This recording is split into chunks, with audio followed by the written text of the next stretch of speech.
আসসালামু আলাইকুম everyone. Bangladesh cricket ভক্তদের জন্য সুখবর, কারণ বাংলাদেশি মোট ৫ জন ক্রিকেটার আগামীকাল ১৭ জুলাই থেকে শুরু হতে যাওয়া লঙ্কান প্রিমিয়ার লিগ অর্থাৎ এলপিএল ২০২৬ এর এই ষষ্ঠ আসরে অংশগ্রহণ করতে যাচ্ছে। সাকিব আল হাসান, তাসকিন আহমেদ, হাসান মাহমুদ, মেহেদী হাসান মিরাজ এবং নুরুল হাসান সোহান এই ৫ জন ক্রিকেটার মোট ৩টি দলের হয়ে খেলবে। ৫ দলের অংশগ্রহণে এবারের লঙ্কান প্রিমিয়ার লিগে গত আসর থেকে ২টা দল কন্টিনিউ করছে, ডাম্বোলা সিক্সার্স এবং জাফনা কিংস। বাকি ৩টা দলের নাম পরিবর্তন হয়েছে, হয়তোবা মালিকানাও পরিবর্তন হয়েছে। এর মধ্যে একটা দল গল মার্বেলসের জায়গায় অংশগ্রহণ করবে গল গ্যালান্টস, ক্যান্ডি ফ্যালকনসের জায়গায় অংশগ্রহণ করবে ক্যান্ডি রয়্যালস এবং আরেকটা দলের নাম পরিবর্তন হয়েছে, কলম্বো স্ট্রাইকার্সের জায়গায় অংশগ্রহণ করবে কলম্বো ক্যাপস। আর বাকি জাফনা কিংস এবং ডাম্বোলা সিক্সার্স তো আছেই।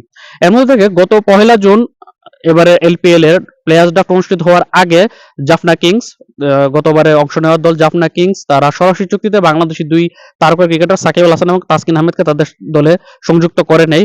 এর পাশাপাশি নবাগত দল বা নবাগত ফ্র্যাঞ্চাইজি গল গ্যালান্টস তারা সরাসরি চুক্তিতে Bangladeshi wicket keeper batsman Liton দাসকে দলে ভিড়িয়েছিল, যদিও লিটন দাস ইনজুরির কারণে এবারের এই টুর্নামেন্টে অংশগ্রহণ করতে পারছে না। তার জায়গাতে তারা তারই স্বদেশী আরেকজন wicket keeper batsman Nurul Hasan সোহানকে গত পরশুদিন দলে ভিড়িয়েছে এবং সে আগামীকালের প্রথম ম্যাচে হয়তো থাকতে পারবে না, তবে খুব শীঘ্রই দলের সাথে জয়েন করবে। আর গত ১লা জুন প্লেয়ার্স ড্রাফট থেকে বাংলাদেশি ওয়ানডে অধিনায়ক মেহেদী হাসান মিরাজকে গল গ্যালান্টস ড্রাফট থেকে দলভুক্ত করেছে। অন্যদিকে হাসান মাহমুদকে কলম্বো ক্যাপস নবাগত ফ্র্যাঞ্চাইজি তারা তাকে দলে ভিড়িয়েছে। এই হচ্ছে ৫ জন ক্রিকেটার মোট ৩টা দলের হয়ে খেলবে। জাফনার হয়ে খেলবে সাকিব আল হাসান, তাসকিন আহমেদ, গল গ্যালান্টসের হয়ে খেলবে নুরুল হাসান সোহান এবং মেহেদী হাসান মিরাজ এবং কলম্বো ক্যাপসের হয়ে খেলবে হাসান মাহমুদ। এর মধ্যে থেকে অলরেডি হাসান মাহমুদ কলম্বো ক্যাপসের দলের শিবিরে যোগ দিয়েছে আজকেই। সে প্রথম ম্যাচের আগে দলের সাথে থাকছে। অন্যদিকে যেহেতু ওয়ানডে দলের অধিনায়ক মেহেদী হাসান মিরাজ বাংলাদেশের টি-20 সেটআপে নেই, যার কারণে মেহেদী হাসান মিরাজ দলের সাথে জয়েন করেছে তার দল গল গ্যালান্টসের হয়ে। যদিও গল গ্যালান্টসের হয়ে আরেক বাংলাদেশি cricketer wicket keeper Nurul Hasan Sohan দলের সাথে জয়েন করতে পারবে না এবং প্রথম 2টা ম্যাচ মিস করবে গল গ্যালান্টসের হয়ে।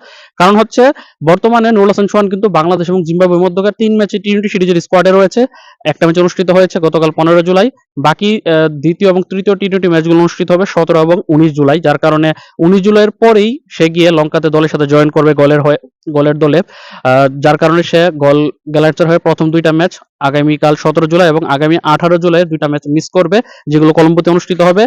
আগামী ২২ জুলাই গল গ্যালান্টস তাদের তৃতীয় ম্যাচ খেলতে নামবে, সেই ম্যাচ থেকে নুরুল হাসান সোহানকে পাওয়া যাবে। অন্যদিকে সাকিব আল হাসান এবং তাসকিন আহমেদ যারা জাফনা কিংসের হয়ে খেলবে, এর মধ্যে সাকিব আল হাসান এমএলসিতে খেলেছিল মেজর লিগ ক্রিকেটে, তার দল এমআই নিউ ইয়র্ক ওয়াশিংটন ফ্রিডমের কাছে হেরে যাওয়াতে সাকিব আল হাসান প্রথম ম্যাচের আগেই দলের সাথে জয়েন করবে, অর্থাৎ জাফনা কিংসের সাথে। অন্যদিকে তাসকিন আহমেদেরও দলের সাথে জয়েন করার কথা রয়েছে প্রথম ম্যাচের আগে। আগামীকাল ১৭ জুলাই বাংলাদেশ সময় রাত ৮টায় জাফনা কিংস এবং গল গ্যালান্টস মধ্যকার ম্যাচ দিয়ে শুরু হতে যাচ্ছে এবারের লঙ্কান প্রিমিয়ার লিগের উদ্বোধনী ম্যাচ। যেহেতু জাফনা কিংসের ম্যাচ রয়েছে, সেখানে সাকিব তাসকিনের একাদশে থাকার সুযোগ রয়েছে। অন্যদিকে গল গ্যালান্টসের হয়ে মেহেদী হাসান মিরাজ একাদশে নেওয়ার জন্য অ্যাভেলেবেল থাকবে, কিন্তু নুরুল হাসান সোহানকে প্রথমে বললাম তাকে প্রথমে পাওয়া যাচ্ছে না। অন্যদিকে কলম্বো ক্যাপসের হয়ে যে খেলবে হাসান মাহমুদ, তাদের আগামীকাল ১৭ জুলাই কোনো খেলা নেই। আগামী ১৮ জুলাই তারা তাদের প্রথম ম্যাচ খেলতে নামবে। সভাপতি হাসান মাহমুদকে ফার্স্ট 11-এ দেখা যাবে। হাসান মাহমুদ রিসেন্টলি ভালো পারফরমেন্স করে এসেছে কাউন্টির টি-20 ফরম্যাটে, পাশাপাশি তাদের ফার্স্ট ক্লাস ফরম্যাটেও সে ভালো করে এসেছে। তাই হাসান মাহমুদকে ফার্স্ট 11-এ দেখার একটা সুযোগ রয়েছে।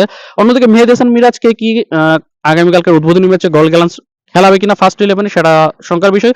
তবে সাকিব তাসকিন দুজনকে হয়তো বা জাফনা কিংসের ফার্স্ট 11-এ দেখা যেতে পারে। বাংলাদেশ থেকে আপনি খেলাটা কিভাবে দেখবেন, এটা অনেক বড় একটা প্রশ্ন। বাংলাদেশ থেকে satellite TV channel T Sports ভিত্তিক চ্যানেল টি স্পোর্টস খেলা পুরো টুর্নামেন্টটা সরাসরি সম্প্রচার করবে। পাশাপাশি যারা মোবাইলে খেলা দেখতে ইচ্ছুক তাদের জন্য রয়েছে চ্যানেলের একটা ওটিটি প্ল্যাটফর্ম রয়েছে আইস্ক্রিন আপনার সাবস্ক্রিপশন কিনে সেখানে খেলা দেখতে পারবেন। টি স্পোর্টস এবং আইস্ক্রিনই বাংলাদেশ থেকে পুরো লঙ্কান প্রিমিয়ার লিগটা দেখা যাবে। আগামীকাল ১৭ জুলাই শুরু হয়ে টুর্নামেন্টটি শেষ হবে আগামী ৮ আগস্ট। ২৩ দিন ব্যাপী টুর্নামেন্টে মোট ২৪টি ম্যাচ অনুষ্ঠিত হবে। যেহেতু ৫ দলের অংশগ্রহণে, অর্থাৎ লিগ পর্বে তারা ডাবল রাউন্ড রবিন লিগ পদ্ধতিতে খেলবে, অর্থাৎ প্রত্যেকটি দল প্রতিপক্ষ ৪ দলের বিপক্ষে ২ বার দেখে মোট ৮টি করে ম্যাচ খেলবে এবং ফার্স্ট রাউন্ডের ম্যাচগুলো শেষ হবে ১৭ জুলাই থেকে ২ আগস্টের মধ্যে। তারপর ২টা কোয়ালিফায়ার ম্যাচ এবং এলিমিনেটর এবং ফাইনাল ম্যাচ সহ আগামী ৮ আগস্ট টুর্নামেন্টের পর্দা নামবে।